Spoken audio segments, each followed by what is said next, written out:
Hi, I'm Danforth Prince, president of Blood Moon Productions, an independent publishing venue that's fascinated with the American concept of fame. That's Carrie Gutilla, a celebrity Zumba teacher where I live out in Staten Island, and that's me in one of her exercise classes stumbling through some routines. 2 weeks before Halloween, during the heat and venom of the presidential elections of 2016, Michael Cohen, the moderator of a conservative radio talk show based in Lansing, Michigan, invited me to discuss our newest and most controversial expose, Donald Trump, the man who would be king, for Rust Belt listeners who included many of the Donald's most hardcore, most passionate fans. Here's how it went. Donald Trump, the man who would be king. Danforth Prince joins us, president of Blood Moon Productions. Danforth, great to have you on WILS. It's very nice of you to want me here. Thank you. Thank you a lot. Now, you've written many books, and you focus a lot on the America's entertainment industry. How did you end up writing about Donald Trump? Well, I think it was a choice to really interpret Donald less as a politician, although he's very much one now, and more of a movie star celebrity. Mm-hmm. And I founded Blood Moon Productions on the premise that we are fascinated by the American concept of fame. Mm-hmm. America produces celebrities at a higher rate than I think anyone else in the world. So, are you there? Hello? Yeah, you're cutting out. It sounds like there's a call coming in, but we're good to go. Tell me this, Danforth. Now, you're based in New York, in New York City, is that right? Well, yes, and in the capacity of New York is really the epicenter of stories about Donald. Even before he entered the political arena as we knew it, a lot of people were seeing Donald or watching Donald or telling stories about Donald or just sort of permeated. And to that degree, we wanted to put out a book that described his biography.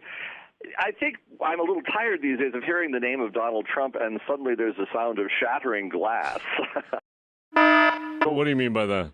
What I mean is that every time somebody mentions Donald Trump, there's this gasp and a sort of mutual, the judgments begin crescendoing out. Mm-hmm. I would rather hope that with this book that we would have a more, the word is languorous, cadenced overview of his life as a celebrity genius. Let me ask you this, because he's been around for so many decades, certainly a key player in New York. Has he always garnered this type of reaction within New York itself too, or?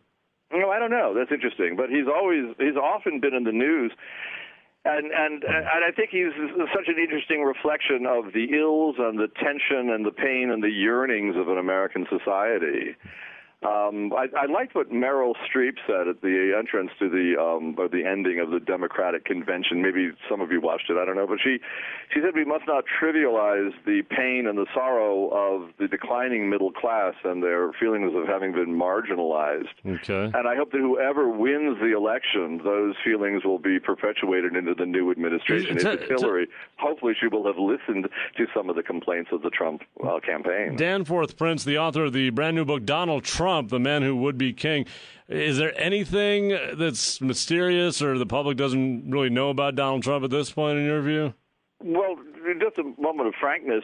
We wrote this book specifically for the electoral market. We looked around the book landscape, and we were surprised to find how little there was of substance about Donald's various chapters of his life. There were plenty of newspaper and magazine articles, but for a reader to find them, they would have had to have spent a lot of time gathering them from the Internet. Now, are there things you were just surprised yourself as you were researching? Well, if I might say, so what we did was gather together all the accounts of Donald as an entrepreneur, all the accounts of Donald and his dynastic origins, the various fields in which he had his endeavor, and we compiled it into one rather large book. It's about 800 pages, but it seemed to have a life of its own. Tell me this, did he, in your view, has he changed over the years in a substantial way? Well, I think that all parties in this election have been so vilified and attacked that everyone has sort of hardened. And I don't think that he was quite as hard in his early days. He was, of course, defending himself well as a building contractor in New York and as a casino guy. Mm-hmm. That pageant period of his life is utterly fascinating. He's utterly fascinating. When you say, what is so fascinating about the pageant period? Well, I think it shows his media genius at pulling together the popular opinion, the social media of his age. Mm-hmm. I sort of like the way that his voice patterns, that New York, very distinctive New York accent, is now being adopted in parts of the country way outside of New York, almost like he's catching on. He is funny. He has this humor, and that kind of haranguing humor has been adopted. It's an effective device, that voice of his, to express complaint and rancor. But what I would sort of like to see, no, I have to slow down and think about this. Let me see. It would be interesting to follow what he will be doing in the event that he loses this election, and he might lose it. Well, what do you think he'll do, in your view? Well, that's exactly what I think a lot of people are looking at. It almost might be, if I could give him any advice with huge humility and no attempt to be arrogant about this, it might be wise just to soften the rhetoric just a tiny touch, because the world knows that there will be life after this election. Do you think he'll just will he just go back to his business and leave the politics behind? Well, I think I've been watching some reports that say he might set up a news network of his own to outshine Fox News and what it used to be. Interesting. Now that would why not? I mean, we could have some new perspectives on the news. Danforth Prince on WILS. The book is Donald Trump, the Man Who Would Be King. His relationships with women, how would you describe him in the research you did? What's his real connection to women? Well, you see, I think Donald is a lot of fun when you don't get involved in a political blah blah, and I think that all the criticism has made him a bit more hard than he was during the days when he was very charming, really hanging out as a nightlife guy in New York City late at night. I think a lot of us did that. We'd work hard at the office, we'd go home, we'd take a nap, then we'd go out, and I think he was very much playing in the Maxwell Plum era of the swinging 60s. We write about that quite a bit, and a lot of people have talked about that. So when you see these attacks about his behavior now, do you think they're fair? Do you think they're accurate? How do you feel about them? I think I'd sidestep it a bit and say that it is interesting the way that a crescendo of anti-Trumpism is building inexorably like a fatalistic juggernaut. Now that the election is closing in, the jaws of the trap the people are rising. Now, do you think he, having dealt with New York media for all the years, do you think he anticipated this coming? I'm reminded of a story that when he and Ivana divorced, it was interesting the way the New York City media divided as to which media gossip figure sided with which member of that marriage. I think Cindy Adams sided with Donald, and I think Liz Smith sided with Ivana. My point is that I, a guy in media interested in pop culture the way that I am, has been fascinated at which magazines, which publications have split for or against Donald. In this case, it seems like everyone is going against him. Do you think the media? Do you think the media is being fair with Donald Trump?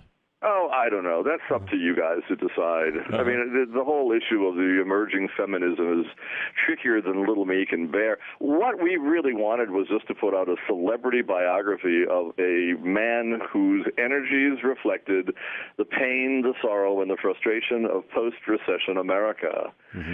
Now, is he all about wealth and money? Is that the primary driver in your view? Or?